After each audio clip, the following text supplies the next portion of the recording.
Hey, welcome everybody to the best dang sports show in America and the world.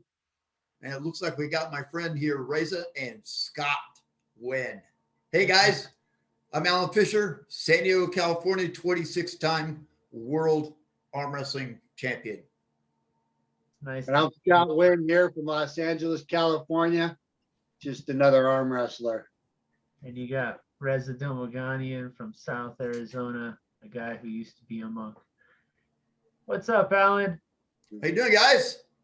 So, Good, man. How you doing? Awesome. Good to see you both, man. I miss you, man. This is like, this whole long. pandemic thing is just the most ridiculous thing there is. Yeah. Well, it could be a fandemic if you're posting enough videos online. I got it. That's a good one. Yeah. Fan. So, Alan, you introduced me to the sport, as probably the majority of athletes know, and I just wanted people to know the history of Alan Fisher. So, what got you into the sport initially? Around what year was that? You want to explain maybe your first event? I'll just say probably August of 1979 at Magic Mountain there in California. My friends invited me to go arm wrestle because they knew I was strong. And I'm like, I don't know, guys. But they talked me into it and I showed up. I think I probably took like 5th place in this national qualifying event. Met your brother there, Scott. Yeah. He actually met me as I was leaving the park and told me about his training there. And where do you live? Panorama City? What is that? Mission Hills. Mission Hills. And went over there and he just pretty much thrashed me. He didn't show me squat. He just smashed me and smashed me and smashed me. I got to a point where I was like, my arm was down like this. He kept hitting. You know how he was, man. He just like come in with that inside move of his. What the best there was in all of North America. And he kept hitting me. And every time I just go like this, and I just like I just get stronger and stronger and stronger. And then I told all his friends, 1979, I was going to beat Jack at the California State Championships, WPAA Championships. And all my friends, I don't know if you're one of them, Scott, since my friend here, I don't know if you're one of them, but everybody laughed at me. Oh, yeah. There's no effing way you're going to beat Jack. And 4-count rule, WPA event. I stood Jack up on that 4-count rule. I still got a picture of it. My arm is as thick as can be. And Jack never beat me and has never beat me actually in my history, my 40-year history. Wow. Even when he was over 200 pounds. Yeah. Yep. That's pretty crazy. So that was back in the 70s, you said? 1979. 1979. Wow. Yeah, what year were you born there? 85. So a few years before my time, even before I was swimming in my dad. There you go. So I was going to ask, so during the 80s, what were some big titles that you won or some big events that you could remember that were the highlight of your career? I like the way you say, so can you remember? I'm like, hey, come on. Well, my very first, okay, so I dominated the amateur field to the point where those who sanctioned the sport, like SCAWA and NAWA, NAWA, that's what it was, and there might have been a few others. When I would show up at these events, they would make me go up a couple of classes. They would not allow me to arm wrestle my classes. I was so dominating. So the World Amateur Championships came up in, it would be October 1980. And I thought, why do I want to go to a World Amateur event and get the title when the next month is the World Professional title in Las Vegas with the NAWA of all people? And I decided to go to that. I have never competed in the, what do they call it? Silverado days. Never did, bypassed it. So I went there, and my very first match would be the guy that I would arm wrestle with for the next 15 years, David Patton. Oh, wow. my very first match. It was unbelievable. And Virgil Sororo was the referee. And back in those days, if you could pull someone's elbow off that cup, they lost. Well, I pulled David's elbow off that pad 7 times. Virgil never called it. And I said, screw this, I'm going to loser's bracket. So I went to loser's bracket, went undefeated with some of the most powerful arm wrestlers in all of North America. Many that Ernie Jeffries, the guy that actually helped me train like a professional, said you got to watch out for Joe Renfro, you got to watch out for Burt Whitfield, and there was a couple other guys that were just significant pullers back then. I went through everybody undefeated. Guess who I met in the last round there, Scott? Jack. Jack for the World Professional Championships for NEWA. Jack was my last match. Is this at Queen Mary or where's this at? It was in Las Vegas. Las Vegas. So you said, was it Steve Simon? Oh, you said NAWA. Okay. NAWA tournament. So narrow table. And you know me, I'm not a narrow table guy. I like a wide table. But I was ready to kill anybody got in my way, including your brother. So was this match right here in this era? I believe that was 1982 or 83. I'm not sure. Damn, look at Dave's Now, wrist. What a 82 probably because I got that nice looking fro cut. Yeah. Yeah. That's when you had the yellow Datsun pickup, right? The red Datsun pickup. Yeah, the 1975 Datsun pickup truck. It looks like both you guys got your hands on some bath salts. You guys are both hyped up. Good. Yeah, he was known for Not putting these two gasoline guys. on his hand. Not these two guys. These guys are the easiest guys in the world to set up. I remember. Oh yeah, sure. So how many times in total have you faced Dave, do you think, Alan, over the course of your career? Did you guys face a bunch of times? Oh my goodness, yeah. Lori Flo in the background. No idea. That would be an interesting thing had I kept records of it. Damn, this guy right here, Alan, wait up, let me pause that. I think that's Devin Lorette's dad. Okay. Dave Patton was the most difficult arm wrestler in my history to set up with. I still have that strap, by the way. So that strap was different. It looked like it had like a buckle in it or something like that. Is that like Dave? I believe Dave Patton developed that strap. That's John Corbett. That's the guy who owned the Southern California Arm Wrestling Association. Yeah. Yeah, the strap was more like a belt. It had the rivets in it. Yeah, rivets in. I still have it. I like it actually. Although that ring in the middle where your wrists are coming together. Holy shit, you guys are doing all this shit while arm wrestling. That's awesome. Man, when you get it, see that ring right there in the middle? That thing just killed it, which is why they come up with a different strap, I think. But I think Dave developed that strap. You see, Dave's got his arm hooked behind his arm, holding his arm. You see that? Yeah. Oh yeah. Dave's got good position. Oh yeah, I did not really like the wrist wrestling that much. I hated it. Because I never liked pushing inside. I saw way too many guys getting hurt with an inside move. And it kind of like, to be honest with you, I didn't want to get into those matches. Like when I hit John Brzenk, I believe in 1984 at the WWC tournament. I think it was a qualifying, where they had the quarterfinals. And I hit John Brzenk so hard, I put him on the losing side of the table. And I could have beat him. I'm totally, in my opinion, I could have beat him had I come inside. But instead, I stood outside and, John, he just pulled me back. Took him a bit, but I just didn't like that inside stuff with Petaluma. Too many guys got hurt. I couldn't stand the table. The original table was just brutal. Woohoo! Yeah. With that nice rim, that wooden rim around your elbows. Oh man, that thing was killer. Covered vinyl, fucking plywood covered in vinyl. Yeah, Exactly. Scott. So what are you doing complaining about the Mazarenko elbow pads? It ain't much different. That's the problem.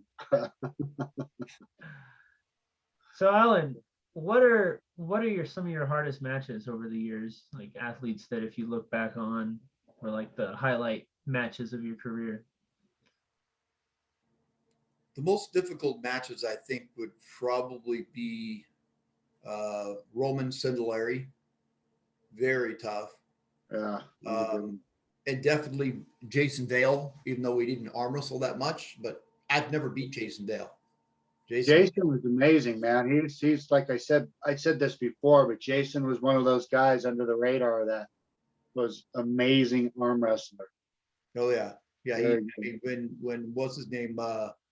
The guy in Petaluma, California, Eric Wolfell. Yeah. Yeah, Eric Wolfell. Well, yeah, North. As he was at the very top in the world, left-handed. Guess who beats him? Jason.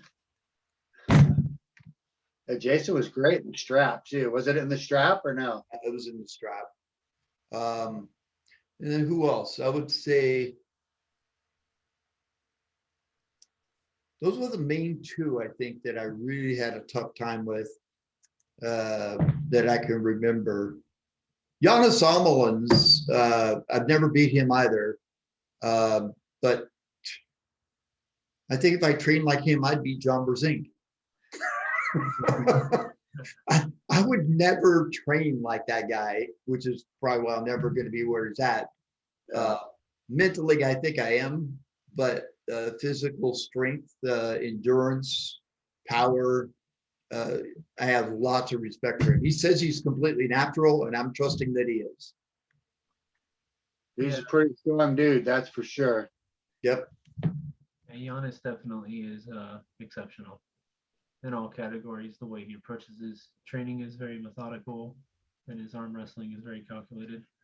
And then again, I'm not paid as an athlete. Like a lot again, team is, right? They have their own gym. They're given so much money to do what they do. I mean, I think if I had that kind of money, I would probably train. Even though I'm 65 years old, I'd probably train harder. But Yeah. everything I have to do pretty much I watch because of our son Austin and his disability. So extra funds usually to go and support him. Yeah. Yeah, wouldn't it be nice though if you could just go out and win 10 grand a month arm wrestling? Woohoo! Yeah. Yeah, Alan, I want You to get ask that you. organization going there, Scott, that might happen. It might. That's what I'm hoping on, man. I'm hoping on guys like you to start backing it, really pushing the idea and realizing like these $100 buy-ins to one tournament, or you know what I mean, spending $100 to enter a tournament when you could put $125 into this kitty that's just for the year. And like we said, 5,000 members is $500,000, you know, it's a Yeah. lot of money. Yeah, exactly. And it can be done. That's the crazy thing. It's this could be done so simply, but you know, a lot of people got a lot of bad feelings about the past. You know, there's a lot of letdowns with the different organizations, but it's like, you know what? If you don't get up and dust yourself off, then how are you going to know if it's going to, you know, if you're going to be able to succeed or not, you know? Question about all the different organizations, Alan. Over the years, how many organizations have you arm wrestled for, and how many have you seen come and go? More than a dozen, I can tell you that. Now I'll tell you my favorite style of arm wrestling, which you know, Reza, is WPAA style. I love the 4-count rule or the delayed go or the 2-go system so much because you know, like I hopefully I'm still that way. I'm ultra fast and have been for the past 40 years. I like the challenge, right? So putting me in a situation where we can just both get in there, no freaking cheating, just stay straight up, straight center, and then ready, go, go, right? I mean, I love it. I don't think there's a better, for me, I don't think there's a better style of arm wrestling. Or go back to the stupid ready go like they used to. All this garbage they got going on today. I don't like it at all. Ready, go is it. Why did they change it? It's like, come on. Well, we still, in IFA, we still say ready, go. Yeah. So is your organization you want to start? Is it gonna be ready to go? Europe, we do ready, go, and I'm pretty sure with Scott, we're gonna adopt that same simple concept. Great. Great. Yeah, I'll gladly support it. Yeah, the 4-second go was fun. I liked it as well, Alan. Obviously I'm not the super fast guy, so that first go kind of gave me a chance to get in the match, and then that second go, usually you got into a good match. So that's what kind of made it fun. Was it turned into a good match. You go over there to Europe and you arm wrestle over there. Those guys, they sleep, eat, and drink speed.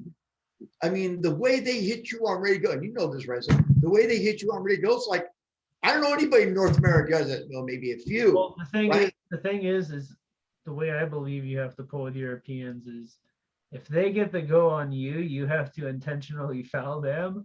And normally they're so strong that they're gonna pull your elbow off with theirs and it'll just be no foul. Yeah. You know what I'm saying? Or you got to get the go on them and be stronger. And that's just Get to go on them. It's hard though. I mean, I competed in the WAF in 2008 and 2010. I'll tell you what, some of those guys are just so fast. You don't even know what would hit you. It's like, what? Look at that be. yeah, I mean, you saw my thing on the what is it, the ESPN show that I was on, the sports show, and how fast I was. Apparently, I'm not that fast, according to European standards, right? They said I was the fastest guy they'd ever had in that entire show.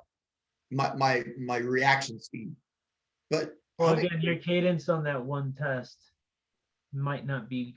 You might have been like perfect in that one moment. No, and I didn't like it, Raisin, because it was like a traffic light. Well, we don't train for traffic lights. We train for good, right? Yeah. We don't train for a traffic light. And they told the guys to look. I said, get rid of the traffic light and just say where to go. But that's the way they set it up, so they couldn't do it. Yeah. So when you first started arm wrestling on Game of Arms, what did you think about the show? How did it make you feel?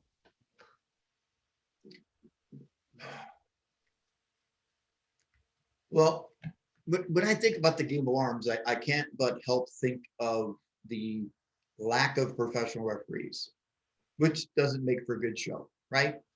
They went for the characters, and that was more important to them because it was an arm wrestling show.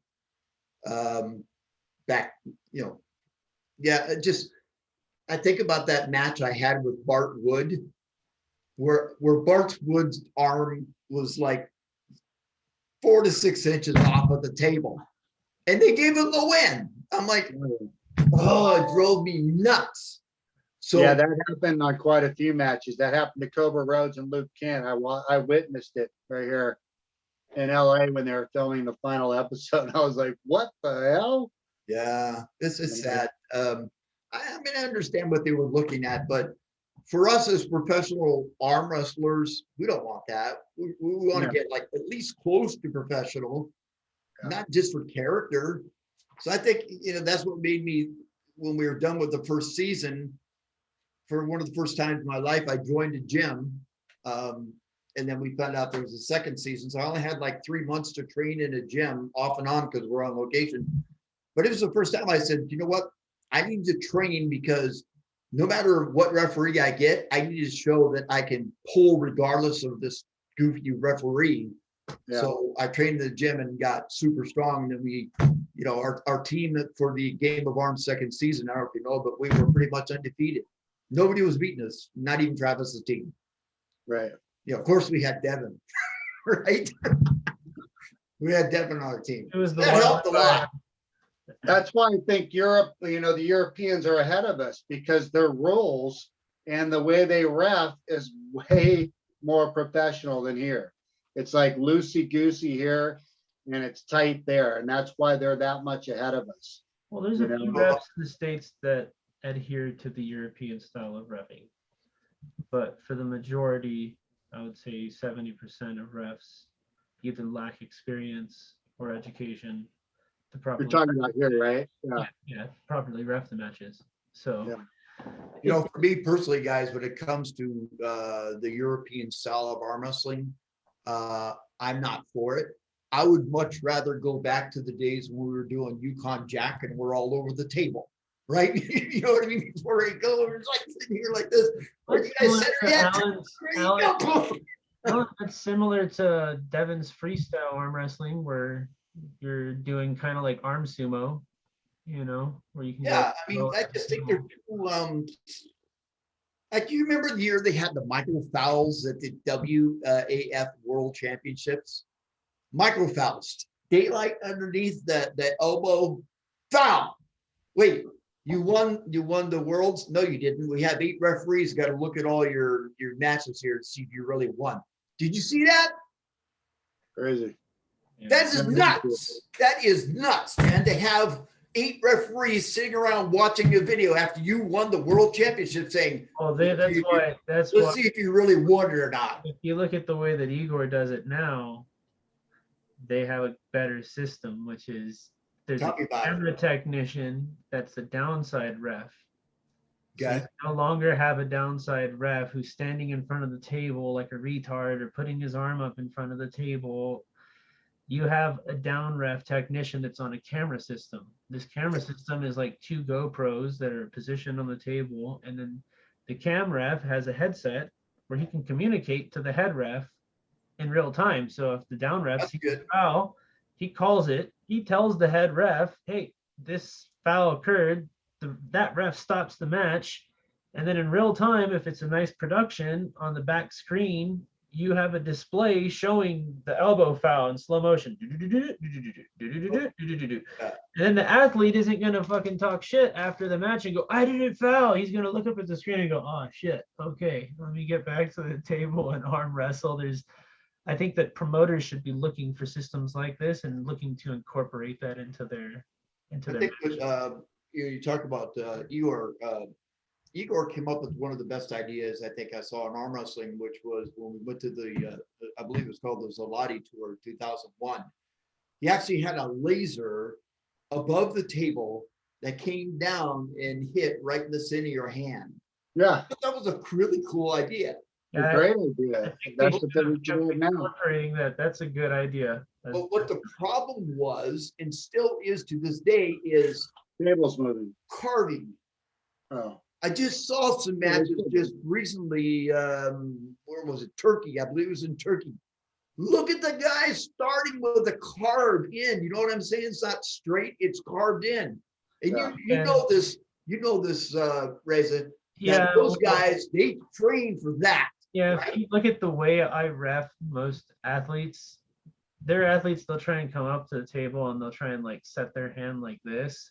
Yeah. And then there are other athletes that'll come up and they'll try and set their hand like this. And normally I'll just straight tell them, I'll say, especially if they're in a refs group, I'll identify like a straight hand is like this. So if a person's trying to put their thumb in or push their thumb down, or they're trying to rotate their hand to pronate, they're trying to rotate their hand to pronate, if they're trying to supinate, if there any of those manipulations is not a straight wrist with a straight thumb. A straight thumb, super simple. Match up the webbings and then close the thumbs and help them close their hands. So My thumb doesn't do that. Thanks to Luke Kent. Luke it Kent used to do it. off my thumb. Oh, I guess Luke Kent learned Cobra's exploding hand technique. It's a long time. So over the years, have you noticed Luke's abilities going up? When was the last time you pulled Luke? Speaking of him. Probably the wall tournaments were probably the last one I could remember, where we showed up. I believe it was in Chicago, where he almost refused to come to the table and take a grip. I mean, everybody that day complained that they couldn't get a grip on my hand. Why should I be punished because God gave me a big hand, right? I never get a fair grip ever. Alan, God gave you a good hand, but you also have to know how to use it. Ah, shut up, Reza. I know how to use my hand. Well, that's what I'm saying. So since you know how to That's why use your hand, they tried to then you not may get a like. grip. That's why they were all complaining because they couldn't take a grip on me. But I can't do anything about that. Yeah, I love your hand, Alan. I've always loved your hand and Terry King's hand. They're Who? like, Who's Terry that? King. Oh yeah, Terry King. Oh my goodness. Both of you guys have big, flat, square hands. And I was just like, yeah, this is like a big handle to me. I love it. yeah. It's good. Alan's definitely got a fucking flapper on his right hand. Yeah, it's a big one. Hey, you know those trails make your hands look bigger. So Gotta Alan, kill his companies. speaking of arms, so I don't know if a lot of athletes know this, but back in the day, most tournaments were pretty much strictly right-handed, correct? Way back, yeah, but not, yeah, with me and Alan, when we started, I think it wasn't as fluent as it is now, but it started to be like, we all started pulling left-handed. Just for the main reason that in practice, and it works now, is your right arm would be killing you. You pull left arm, now your left arm's killing you, and your right feels good again. Do So, you remember Daniel Furtick? yeah, Daniel Furtick was upset because they didn't have left-handed arm wrestling. So he used to buy all the trophies for left-handed so he could get one. Daniel was very, very strong. Probably one of the best left-handed guys in that class. He was pretty good left-handed. That's damn sure. It's probably because of him that we started getting left-handed arm wrestling. Possibly. Yeah, I remember pulling left from the beginning. Like when we practiced back at the Jamerson house, Yeah. you know, I mean, we all usually would pull both hands. Almost all of us. Yep, that's for sure. It was great training. Changing subjects, Alan, you probably saw some of those matches that occurred in Turkey on Saturday. Some of them. Did you? What'd you think of Matt Mask's match with Hermes Gasparini? Did you see that one? Yeah. And I got my own views on that one, but I'll leave it to myself. Basically, that guy was so powerful. There was no way Matt was going to touch him. This is Gasparini was freaky. Matt came in pretty powerful. Matt said that's the best he's ever felt. Really? Yeah. Wow. You know, I know he didn't get a lot of rest, but as far as, you know, he said he felt great, strong as he's ever been. You know, at Wall, to me, when he was at Wall and he arm wrestled him, that's the Matt Mask I remember. Well, also at Wall, he didn't have the travel. Yeah. You know, like I've gone overseas, and when you fly and you have like 3 fucking layovers, and then you finally get there, and like the next day you're weighing in and competing against some guy who's been sitting at the resort for 4 days chilling, like you're like, fuck, dude, this tournament sucks ass. And the next day you're like pulling, you know, and it beats you up, you know, trying to get your food schedule on time. That's the biggest thing for traveling. Like my stomach gets fucked up normally every time I travel for the first 2 days because time difference, you know, just the time Yeah. difference. You get spun around big time. So Got to get in there early enough to deal with that situation. If they Yeah. ever flew me to Europe or wherever, Sweden, the first time I actually went over to Sweden, I felt great. I mean, it's like, wow, this is amazing. And then I was just only there for like maybe 6 hours, and all of a sudden my body just, Carol and I went to bed. It was like your body just shuts down. yeah. So if I ever do that where somebody invites me to go to a long trip, I'm going to say, look, I want at least a couple of days, if not 3 days prior before I do anything. I got to activate myself. Yeah. Yep. Yeah. Are you planning on competing at this IFA in September, the World Championships they're throwing? You know, I sure hope to. I don't really, situation with Austin is somewhat difficult.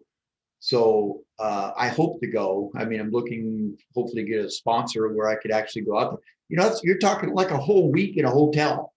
Yeah. A whole week. right? And plus, if I win, I get a medallion. Wow, how cool. And a high five. I'll give you a high five, Alan.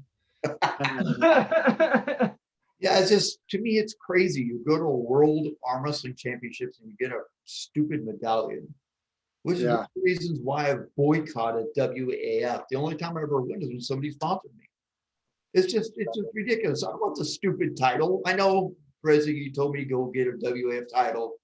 Screw that. Pay my way. I'll go. Mainly for the fact I know the caliber of athlete you are, and I know if you went and you competed in the Masters, you would destroy everybody. And if you competed in the Grandmasters, there'd be old men walking away with broken arms. Like, it's just my opinion. That's the furthest thing from the truth. That's one thing. And for the first time, I can't even believe that came out of your mouth. Most of those guys will beat you, for one. All those guys in the Grandmasters, I would say, would beat you. So yeah, it's not a walk in the park. That's for damn sure. As you know, you're one of the best in the world, and you're 60 what? 65. 65 years old. I'm 56 years old. Yeah, but I think that Alan's one of the exceptional few who can still compete against the opens. And that's Well, why his biggest challenge would be not getting fouled out, obviously, because that's how You strict are it is. absolutely right. That whole, you get your elbow on the bad thing. What? You mean that hard square thing right there? Yeah. Yes. Yeah, all the dynamics change when you arm wrestle over there. That's for damn sure. definitely a possibility Alan could foul out on the rule system. Yeah. Very strict, and especially if you go to a rest grip and you try and manipulate or move in any way, it's TKO. You know. Yeah. And then I think about the bias part too. That really bugs me. I'm not European. I'm from America. What are my chances over there of doing well? I play by their rules. That's how some European athletes might feel when they come here, but damn, most of them that come here, like, come wreck shop, you know? Yeah. Good example. Yeah, like, think about like when Rustam Babayev came in and visited and he stayed with you guys. He went around to some tournaments and cleaned up pretty good. Like, yeah, I mean, the talent level, unfortunately, wasn't at those tournaments, but yeah, he did really good when he came out. yeah. But yeah, I would say Anders Rundstrom, who came over here to the United States and he cleaned everybody's block for the whole time he was here. we were just talking about him with Cobra. Just that whole yeah, he was something else. Definitely. But he was beatable. You know what I mean? So Alan, what are your plans for the future in arm wrestling? Do you have like you got trainings going on with guys currently, or? Well, I don't believe God's done with me yet, so I'm not retiring. Sorry, Scott. You're out of my weight class anyway, so what am I saying? Yeah, I stopped worrying about you when you turned 60. But no, I'm continuing to train right now at least once a week here at on the arm wrestling tables. If anything happens with the game of arms too, which that might be a possibility, I'll probably go back to the drawing board and start training 3-4 days out of the week. Because I'm going to be the only 165-pound guy in the whole thing. All those guys that were my weight class, they're all gone, right? Tony Kotowski, Justin Bishop. Well, I think maybe the only guy who's even close is probably Sam Harris. But where's everybody in the 165s? How about Jeff Hale? I mean, they're all like out of the weight class now. They're on the pancake diet from Devin. Pancake diet. Yeah. So, I don't know what's going to happen with that. I was thinking, do I want to get down to 154s? No, because I hate dieting, right? So it ain't going to happen. So I'm going to try to stay around the 160 class and see what happens. Yeah, 154, you would be a force to reckon with. Holy shit. Well, 150. We're talking about making a comeback, possibly. That's a rumor, but is it true? He says he's closing his hand. Okay. Yeah. That could mean a lot of things, but yeah. Yeah, Alan. So any tournaments in your sights or any super matches, any athletes you'd like to pull? Anybody wants to challenge me? I mean, as long as they can come down to that 165, 170 class, I'm game. Oh, we might make a super match happen for you then. Right, Make a Scott? super match. I'm ready to go. Who you got? I guess we're gonna find out once we put this video out. Someone's gonna come a calling. Beautiful. I'm ready. But you want to do a 4 count rule? I'll kill them. There will be rules, that's for sure. Now it's gonna be a WAF style rule. Is your favorite rules, Alan? Do I have to arm wrestle on a Way, way somewhere. It's gonna be. Is there a WAF table? I don't know. Whatever No, is available. no, It's won't do probably that gonna be a with, pronation table. The what? Pronation table. you see this behind me? Pro Nation arm wrestling. Oh, I didn't even know that was there. You get the pronation twist, Nice. Look at that. pronation. That's cool. What is that for? That's my association I'll be throwing tournaments under. Oh, nice. Okay. Very- Pronation arm wrestling, yeah. Is that a website now? No website, no, it's just pretty much the association right now. Okay. But yeah, when it's time to throw tournaments, all that stuff would be up and ready to That's go. what I do. I build websites now. Oh, you do? Yeah, well, I've been building websites since 1991. But the ones I build now are No, modern day ones. The ones Yeah. you see on little devices versus, tablets and, laptops and giant screens. uh-huh, GarageToFitness.com is one of the latest ones that I took over, and it's going to do really well. very cool. Is that converting the garage into a fitness center? Yeah, you know how this whole pandemic thing, or pandemic is what I call it, the China virus crap, how it's just pretty much closed down a lot of gyms and what have you. So Greg Sharp came up with the idea of, look, let's turn our garages into fitness centers. So that's what it's all about. Come out there. If you become a member, there's nothing attached to it other than just building the site and building membership. We'll send you a free t-shirt. It's going to go nationwide here pretty soon. Right on. Good idea, Alan. You know, my living room's pretty much a gym now. Yeah, I saw it. I love it. I don't have any furniture. Oh, sorry, babe. You can't sit there. Now there's a room for that. That's pretty cool, though. There's Well, a man cave. I appreciate having you on the show, Alan. We got to get you back on sometime. Thanks, guys. And- I appreciate you guys having me on here, and I hope you do well with your YouTube channel. Yeah, Thank and everyone out there, you People follow guys got to check out Alan Fisher's YouTube. He has one as well. armwrestlingtraining.com. Yes, sir. There you go. Thanks, guys. Appreciate it. Take care. Great to see you, Alan. Take care.